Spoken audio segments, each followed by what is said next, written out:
Boris Johnson to face down critics over Brexit lawbreak. Boris Johnson came out fighting this afternoon by deciding to personally open the debate on the bill that could break international law. Downing Street announced his move after David Cameron became the fifth ex-premier to criticise his tactics, and around 20 MPs indicated they may rebel in tonight's vote. Tory whips were rounding up loyalists to support the PM from the backbenches, but rebels were hoping for an olive branch from Mr Johnson to ease the tensions around the biggest row since last autumn's attempt to suspend Parliament.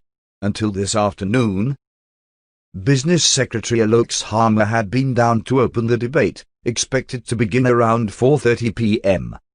Michael Gove, the Cabinet Office Minister, will wrap it up at 10 p.m. before voting starts. Mr Johnson's official spokesman said it was a critical piece of legislation designed to provide a vital safety net and necessary to protect the flow of foodstuffs and goods to Northern Ireland. After the EU, according to Note 10, threatened to refuse permission in future. The EU has denied the allegation, saying it is merely waiting for the UK to explain what new rules would come in. The spokesman declined to respond directly to Mr Cameron's intervention, merely referring journalists to an article that Mr Johnson wrote at the weekend in which he claimed the EU had threatened to blockade the EU. MPs will vote on up to 3 possible amendments tonight, then on the second reading of the bill, which could see 20 rebel or abstain, then on a timetable motion.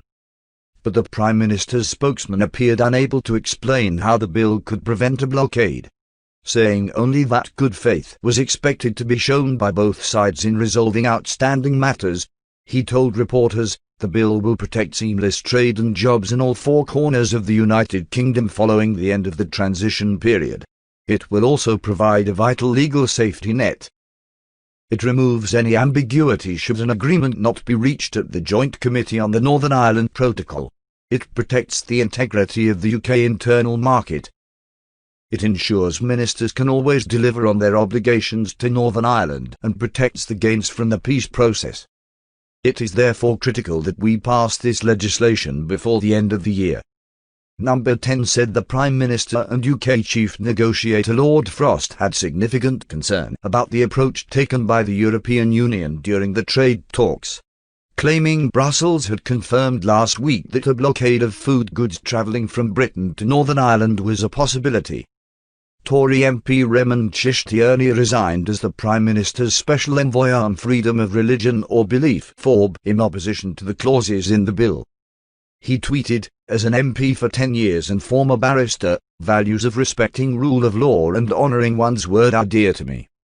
Mr Cameron said, passing an Act of Parliament and then going on to break an international treaty obligation is the very, very last thing you should contemplate.